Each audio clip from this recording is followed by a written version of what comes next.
"I consider this disloyal," Victoria said, her voice like ice as she stared at me from behind her imposing mahogany desk. "After everything Harbor Point Communications has done for you." I sat across from her, clutching my purse tightly to stop my hands from shaking. The shock of being called into her office at 9 a.m. on a Tuesday had worn off, replaced by a heavy knot in my stomach as I realized what was happening. "Victoria, No," she cut me off, her perfectly manicured nail tapping on a printed email. "Don't bother denying it. I have confirmation you interviewed with North Bay Solutions last Thursday. You took a half day for a dental appointment, I believe." My name is Addison Walker. I'm 31 years old and have dedicated 6 years of my professional life to Harbor Point Communications here in Spokane, Washington. In those 6 years, I've tripled my client portfolio, brought in millions in revenue, and earned the respect of every major account in our roster. But apparently, none of that mattered now. Security will meet you at your desk. You can collect your personal belongings, but your building access is revoked immediately.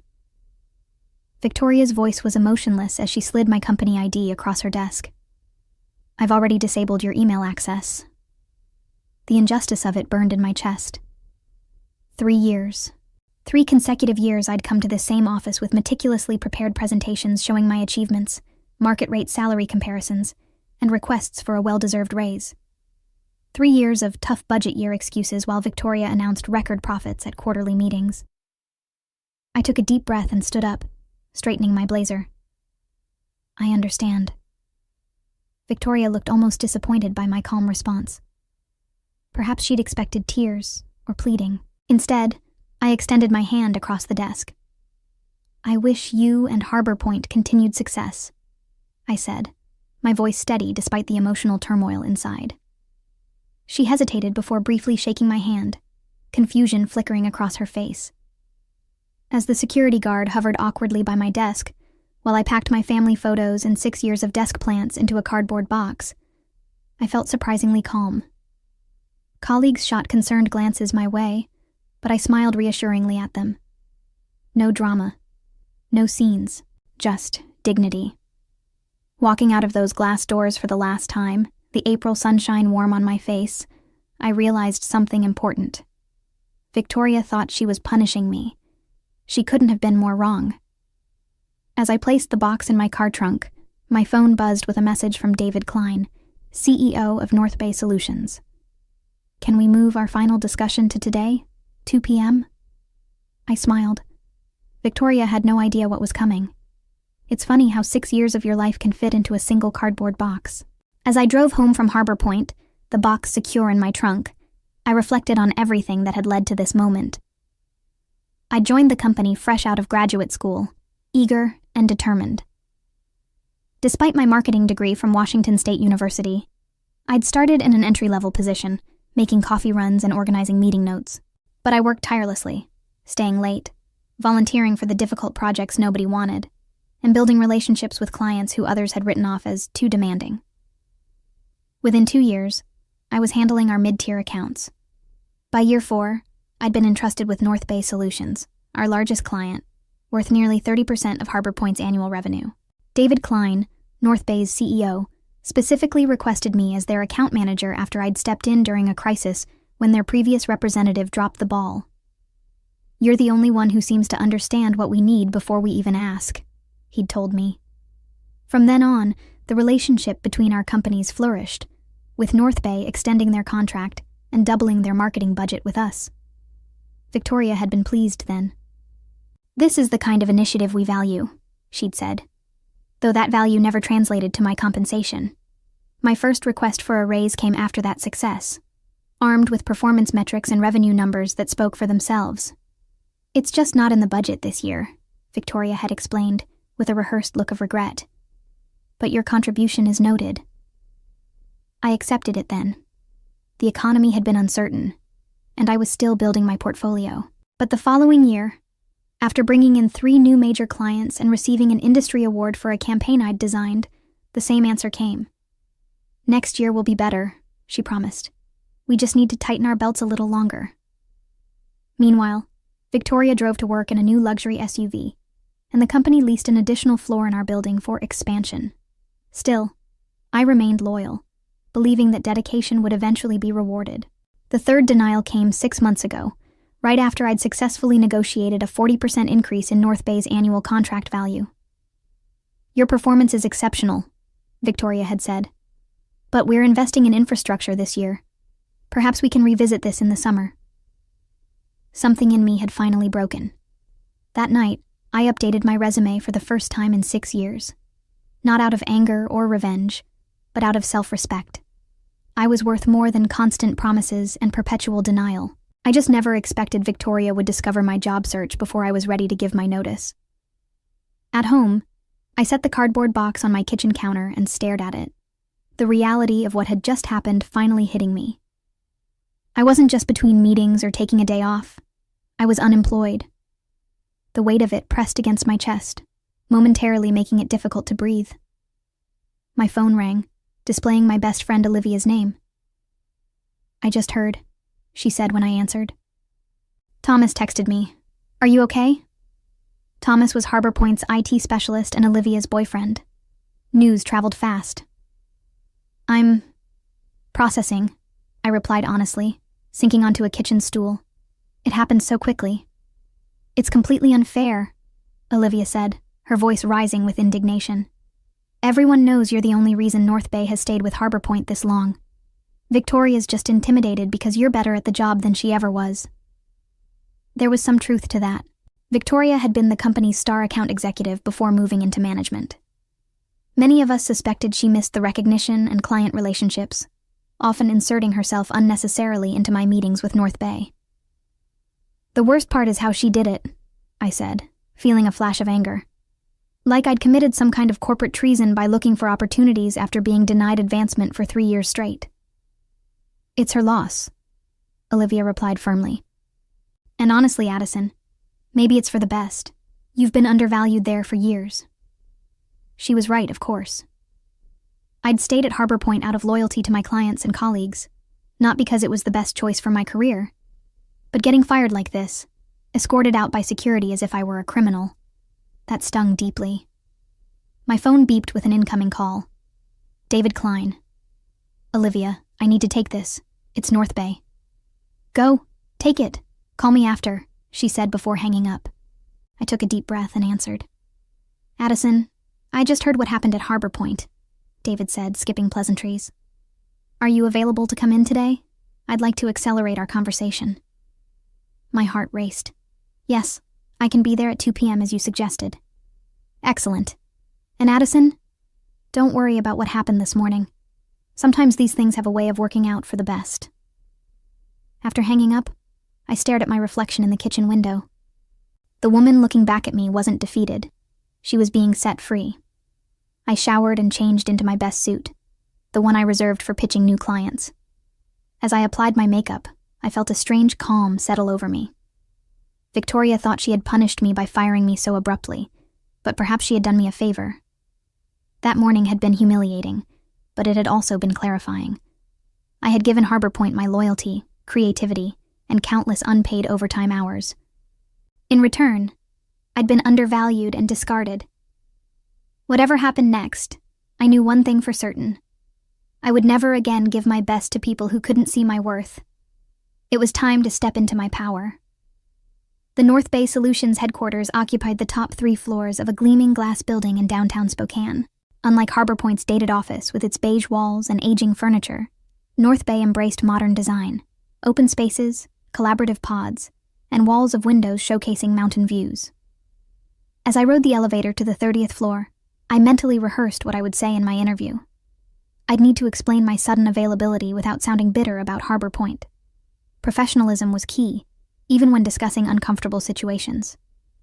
The elevator doors opened to reveal David Klein himself waiting in the reception area. "Addison," he greeted me warmly, extending his hand. "Thank you for coming on such short notice." David was in his early 50s with salt and pepper hair and a reputation for being both brilliant and fair, qualities I'd come to appreciate during our 3 years of working together. "I appreciate the flexibility," I replied, shaking his hand firmly. "It's been an unexpected day." "Let's talk in my office," he said, leading me through the bustling workspace. Several North Bay employees I knew from our account work waved or nodded as we passed. David's corner office was modest compared to Victoria's showpiece, but infinitely more welcoming with comfortable seating arranged for conversation rather than intimidation. "Coffee?" he offered. "Please." Once we were settled with steaming mugs, David got straight to the point. "I received a call from Victoria Sanders this morning," he began. "She informed me that you would no longer be handling the North Bay account, and that she would personally oversee our business until a replacement was assigned." I nodded, keeping my expression neutral despite the small flare of anger. Of course, Victoria would try to retain their biggest client herself. "What she doesn't know," David continued, "is that we were already concerned about our relationship with Harbor Point." This surprised me. Concerned? The latest campaign results exceeded projections by 23%. "The results were excellent," he agreed, "because of your work. But we've noticed changes at Harbor Point over the past year. Delayed responses, quality issues with anyone except you, and frankly, a sense that they're taking our business for granted." He set down his coffee mug and leaned forward. 3 months ago, our board suggested we explore other marketing partners. I resisted because of our relationship with you. You've consistently demonstrated an understanding of our brand and business needs that goes beyond the typical client-agency relationship. My mind raced. Was he saying what I thought he was saying? "When you reached out about potential opportunities here," David continued, "it felt like perfect timing. But I need to be clear about something. We were never planning to poach you. We respect professional boundaries too much for that. We were prepared to wait until you gave proper notice at Harbor Point." "I was planning to give 2 weeks' notice," I said, feeling it was important he knew that. "Once I had a firm offer." David smiled. "I believe you. Your professionalism is one of the reasons we're having this conversation. Victoria's decision this morning simply accelerated our timeline." He opened a folder on his desk and slid a document across to me. "This isn't an interview, Addison. It's a job offer. Director of Client Strategy. You'd be building and leading a team to manage all our external marketing partnerships and agency relationships." I glanced down at the paper, and my breath caught when I saw the salary figure. It was nearly double what I'd been making at Harbor Point, more than I would have even asked for in my most recent denied raise request. "This is very generous," I managed. "It's market rate for someone with your experience and proven results," David corrected. "Sometimes it takes leaving a situation to realize what you're truly worth." The offer letter sat on my kitchen table that evening, signed and ready to be returned tomorrow. I'd asked David for the night to review everything, though we both knew my answer would be yes. Still, taking time to consider major decisions was a professional courtesy I extended even when the answer seemed obvious. My phone had been buzzing all afternoon with texts from former colleagues at Harbor Point. Word of my firing had spread quickly, followed by rumors about my meeting at North Bay. I'd responded to a few close coworkers but avoided getting drawn into office gossip. A text from Thomas came through. "Victoria called an emergency meeting after you left, told everyone you were terminated for breach of company loyalty, and that we should all remember that Harbor Point rewards loyalty above all." The irony wasn't lost on anybody. I shook my head. Victoria was trying to make an example of me, but from Thomas's message, it seemed her approach might be backfiring. Another text arrived, this one from Jessica, our receptionist. "She's been locked in her office making calls all afternoon. Looks stressed. Guess someone's worried about North Bay." I didn't respond. There was no satisfaction in Victoria's distress, only a renewed certainty that I'd made the right decision to look elsewhere. A company culture that valued loyalty but offered nothing in return wasn't one I wanted to be part of anymore. My phone rang, an unknown number. Curious, I answered. "Addison Walker?" a woman's voice asked. "Speaking. This is Elaine Winters. I'm on the board at Harbor Point Communications." My stomach tightened. Board members rarely involved themselves with employee matters. "I understand there was an incident today regarding your employment," she continued. "I'd like to meet with you tomorrow to discuss it. Victoria may have been hasty in her decision." So that was it. Victoria had fired her most valuable account manager without board approval, and now North Bay was potentially walking. Damage control. "I appreciate the call, Ms. Winters, but I've already accepted another position," I said, keeping my tone respectful but firm. A pause. May I ask where? I don't think that would be appropriate to share at this time. Another, longer pause. Addison, if this is about compensation, I'm sure we can revisit those conversations. The board values your contribution to Harbor Point.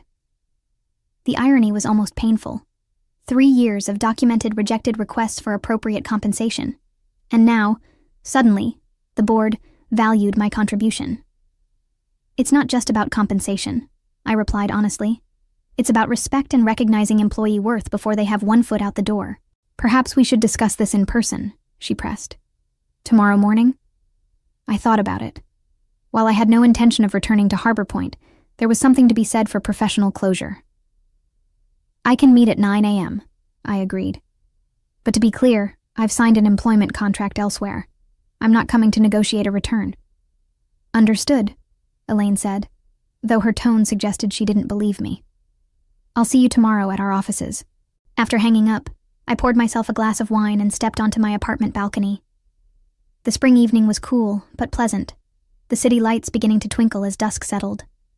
Tomorrow would bring a conversation I hadn't anticipated having, but perhaps it was necessary. A chance to articulate what had gone wrong at Harbor Point, not just for my own closure, but as feedback that might benefit those who remained.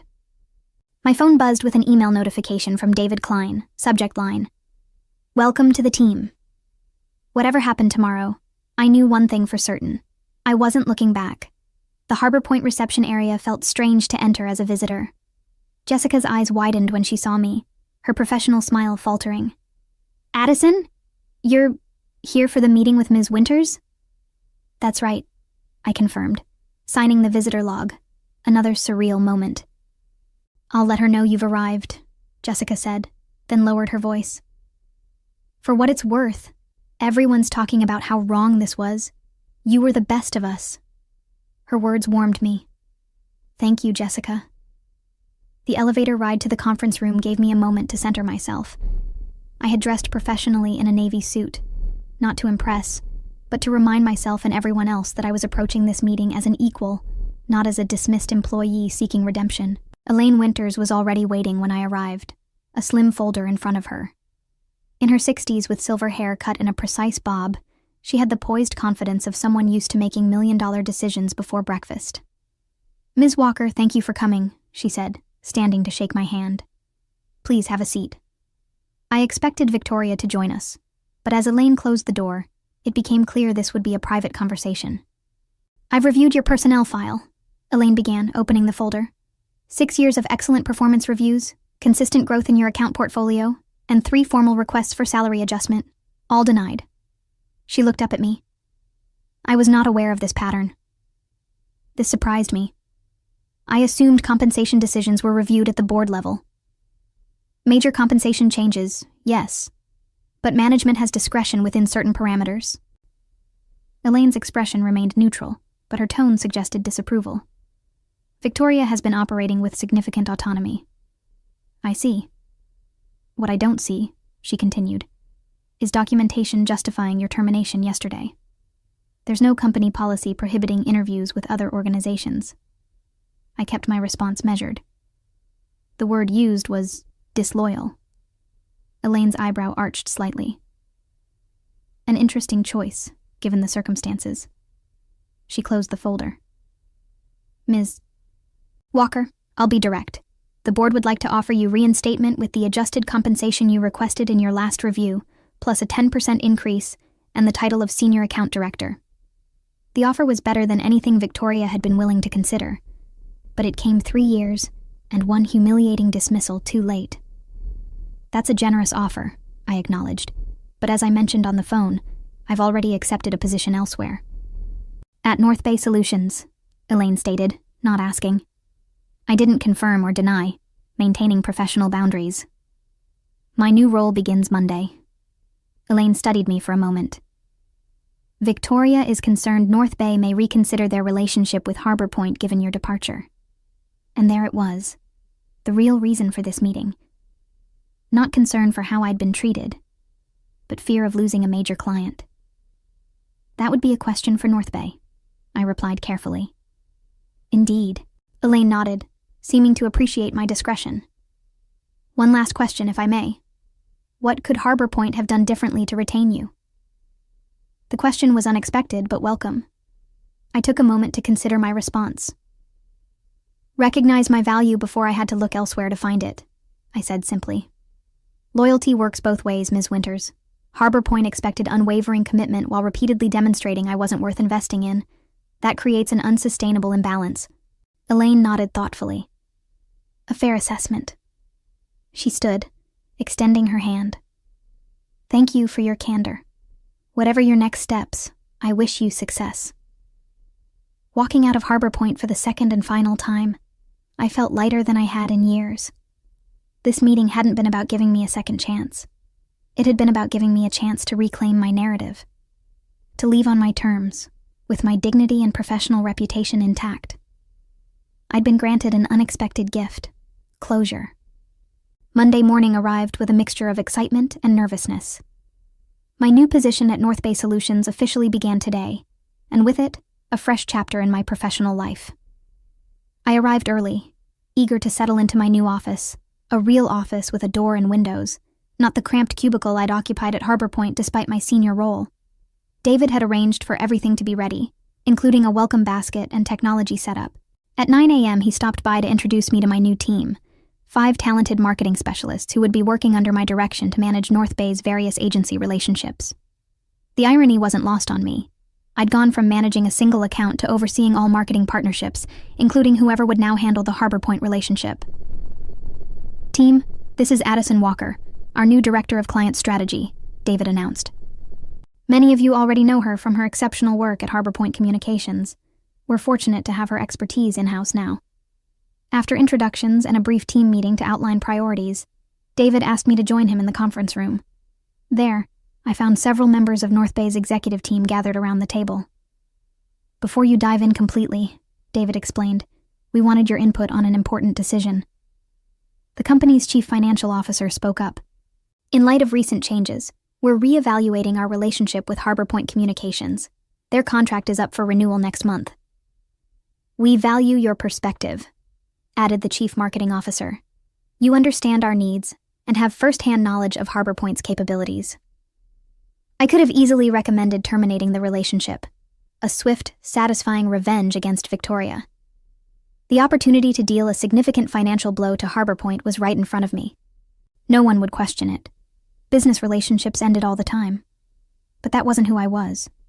Revenge might feel good momentarily, but professionalism would serve me better in the long run. I think we should evaluate Harbor Point on the same criteria as any other potential partner, I said carefully. Their work has been strong, but consistency and account management will be critical factors to consider moving forward. The email was sent at 11 a.m. on Wednesday, precisely 1 week after Victoria had fired me from Harbor Point. I hadn't orchestrated the timing. It was simply when North Bay's executive team finalized their decision after reviewing proposals from 3 competing agencies. David had given me the courtesy of seeing the email before it went out, though I had recused myself from the final decision to avoid any appearance of bias or impropriety. The message was professional and direct.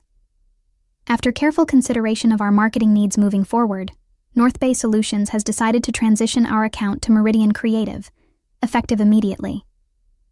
This decision reflects our evolving brand strategy and digital requirements. Addison Walker, our new Director of Client Strategy, will oversee the transition and serve as your point of contact.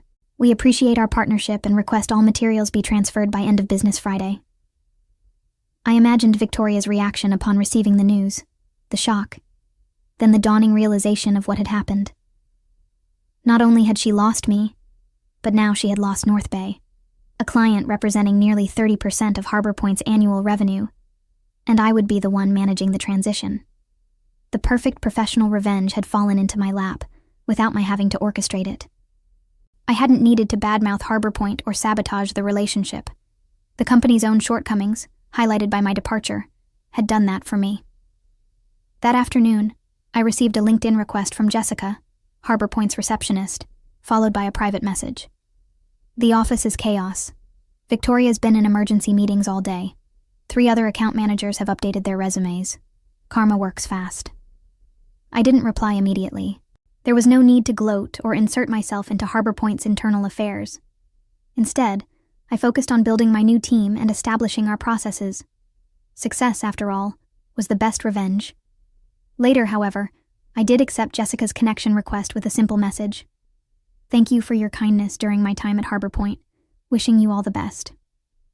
Taking the high road felt surprisingly good.